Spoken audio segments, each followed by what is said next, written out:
Ya, Shalom, selamat siang anak-anakku semua. Salam jumpa kembali. Puji Tuhan, hari ini karena kemurahan Tuhan kami masih diberikan kesehatan. Ya, semoga hal ini berlaku juga untuk anak-anakku semua yang berada di mana saja ya. Ya. Oke, kita lanjutkan materi kita hari ini.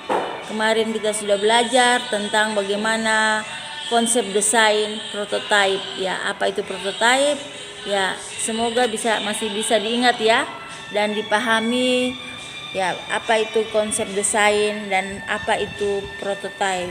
Ya, kembali Ibu ulangi bahwa kita sebelum membuat satu produk, kita harus membuat dulu konsep desainnya atau bentuk dasarnya dulu supaya apa yang kita buat, produk yang kita buat itu bisa tercapai sesuai target yang kita inginkan, baik itu untuk kepuasan pelanggan maupun untuk kita sendiri. Nah, baiklah, sebelum kamu merencanakan membuat desain ya, konsep desain seperti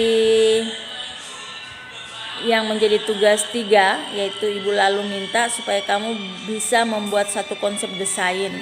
Ya, ternyata dalam membuat satu konsep desain itu perlu memperhatikan tahapan prototipenya. Ya, jadi bentuk-bentuk dasar itu ternyata memiliki tahapan-tahapan. Pertama yang perlu kita harus ketahui yaitu tahapan pendefinisian. Apa itu tahapan pendefinisian?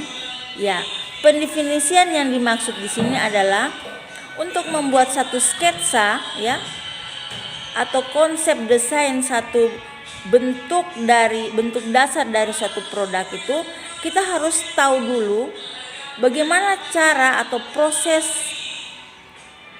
suatu produk itu bisa dimanfaatkan oleh konsumen. Ya, jadi mendefinisikan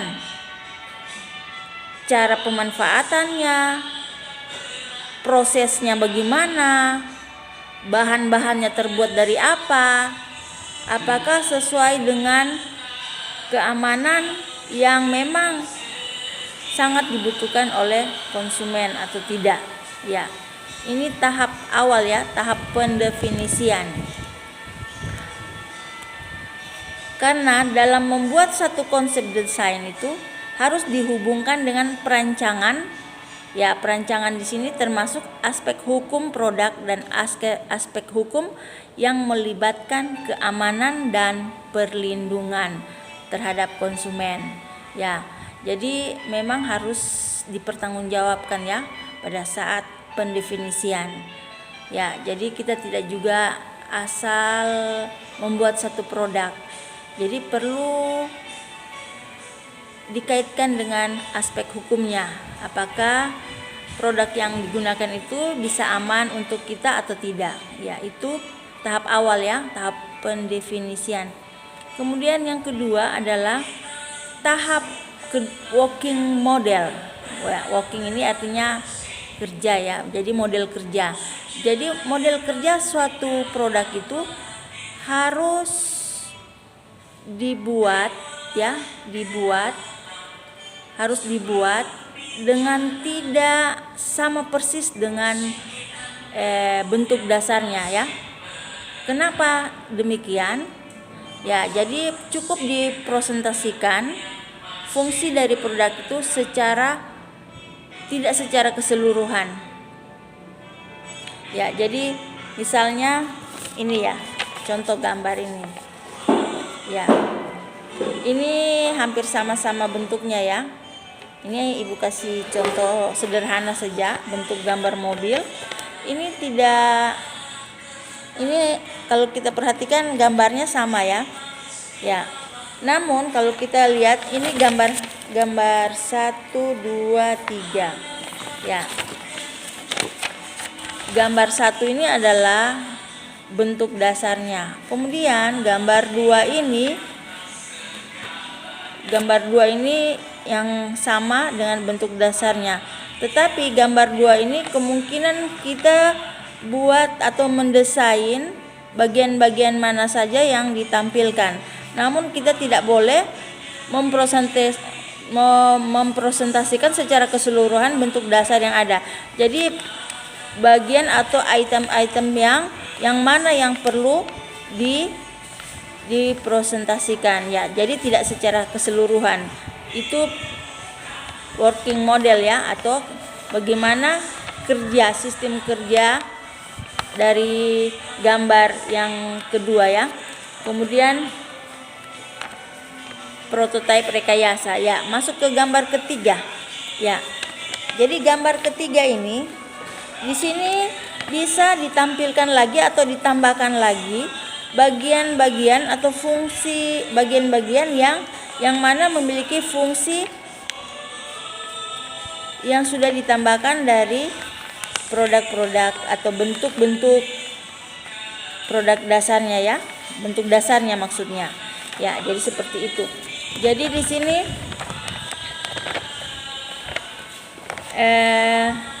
gambar ketiga masuk ke dalam prototipe rekayasa ya. Jadi di sini kalau masuk dalam prototipe rekayasa, jadi kalian sudah bebas merekayasa ya bentuk dasar yang sudah ada ini ya. Namun seperti ibu bilang, pada saat gambar kedua itu penambahannya supaya kita bisa melihat bagian-bagian mana yang bisa fungsinya sesuai dengan sistem yang ada, fungsinya bisa berjalan sesuai dengan sistem yang dikehendaki oleh konsumen ya. Kemudian gambar ketiga ya, gambar ketiga kita sudah bebas untuk merekayasa ya, bagian-bagian mana yang perlu ditambahkan agar produk ini bisa sesuai secara maksimal yang diinginkan oleh masyarakat yang ada. Itu masuk ke dalam prototipe rekayasa ya. Berarti kalau sudah direkayasa, jadi bagian-bagian ini sudah ditambahkan lagi dengan keinginan untuk menambah daya tarik ya. Ya, jadi seperti itu prototipe rekayasa. Ya, jadi gambar 3 ini digunakan untuk pengujian kinerja. Ya. Jadi ini bisa dijadikan sebagai gambar pengujian ya untuk kebutuhan rancangan sistem produksi selanjutnya. Kemudian masuk ke prototipe produksi ya. Jadi gambar ketiga ini setelah direkayasa ya, setelah direkayasa berarti sudah ditambah dengan berbagai macam model ya, tiba di bagian ketiga ya, yaitu prototipe produksi ya. Jadi siap untuk diproduksi setelah ditambah dengan berbagai macam model ya.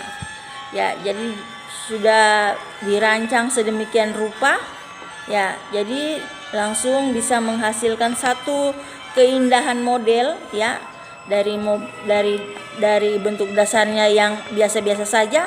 Nah, setelah dipadukan dengan berbagai model semakin kelihatan daya tarik ya. Jadi gambar ketiga ini setelah ditambahkan siap untuk diproduksi ya. Jadi dia masuk ke dalam prototipe produksi ya.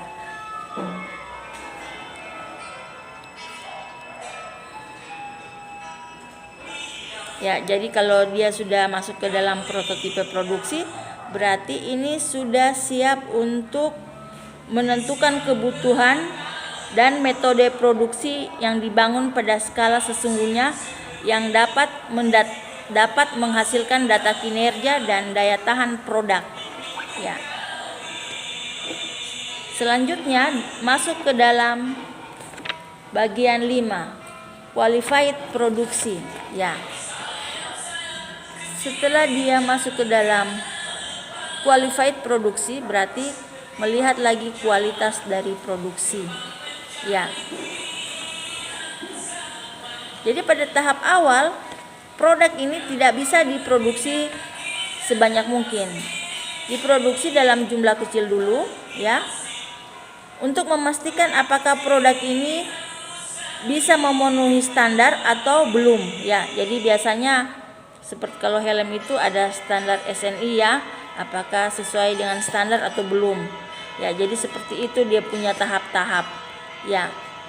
Setelah dia melalui uji coba ya, tahap uji coba di muka umum, barulah tahap berikutnya adalah mematangkan produk ya.